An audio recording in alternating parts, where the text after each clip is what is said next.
Hi friends, welcome to one gas Vijayawada. ఈరోజు పొద్దున్నే లేచి మొహం చూసాను. విజయవాడ వస్తుంటే వీల్ క్యాప్ ఎగిరిపోయింది. అంటే ఒరిజినల్ వీల్ క్యాప్స్ అయితేనేమో ట్యాగ్లు వేసే పని ఉండదు, ఉంటాయి. బట్ కానీ డూప్లికేట్ ఇలాగే పోతూ ఉంటాయి. ఒక వీల్ క్యాప్ రెండు ట్యాగ్లు వేయాలి. ఫైనల్గా కొత్త సెట్ తెచ్చాను. ఒకటి పోయినా కానీ ఇట్లా వీల్ క్యాప్స్ లేకపోతే బాగో అనమాట. మన దగ్గర 3 ఉన్నాయి, అయినా కానీ వీల్ క్యాప్లు కొన్నాను. ఫైనల్గా వీల్ క్యాప్ వేసిన తర్వాత బండి అవుట్లుక్ ఇలా ఉంది. 2969కిను జస్ట్కి ఉన్నట్టు వెనక మళ్ళీ బొమ్మ వేపిద్దామని ఈ బండికి ఎప్పటి నుంచో చూస్తున్నాము, బట్ కుదరట్లేదు. ఇవి టైప్ 2 వీల్ క్యాప్స్ ఒరిజినల్ లాగా ఉన్నాయి అనమాట. కానీ ఒరిజినల్ కాదు, డూప్లికేటే. ఏదైనా ఒరిజినల్ వీల్ క్యాప్స్ అయితే 2000 వరకు ఉంటాయి, కానీ ఒకసారి కొంటే ఇంకా అసలు పోవు. 2969 ఒరిజినల్ జస్ట్కి కూడా మామూలు డూప్లికేట్వే, ఇవి డూప్లికేట్వే. ప్రజెంట్ కిరాయిలు లేవు కదా, అందుకే ఇలా డూప్లికేట్ చేయాల్సి వస్తుంది. ఈఎంఐలు కట్టడమే బాగా ఇబ్బంది అయిపోతుంది.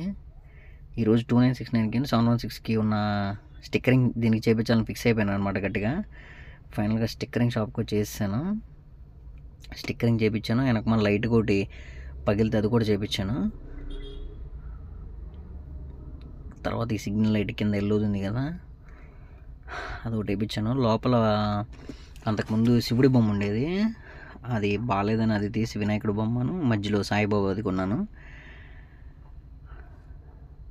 కార్ షాప్కి వెళ్ళకుండా ఉంటే బాగానే ఉంటుంది, వెళ్తే ఇలాంటివన్నీ గుర్తొచ్చేస్తాయి. నేమ్ కూడా రాపించాను. అసలు ఎప్పటి నుంచో అనుకుంటున్నాను, అంటే నేమ్ది పెద్ద మ్యాటర్ ఏం కాదు, నాకు అంత ఇంట్రెస్ట్ లేదు, బట్ కానీ రాపించాను. ఫైనల్గా దీనికైతే ఇట్లా అంతకుముందే హోల్స్ ఉన్నాయి దీనికి. సర్లేని ఫార్చ్యూనర్ మిర్రర్ కూడా వేసాం అనమాట. టోటల్గా అవుట్లుక్ అయితే ఇలా ఉంది, తోలేదేం లేదు. ఈరోజు టోటల్గా కలుపుకొని ఒక 2200 బొక్క. Thank you watch.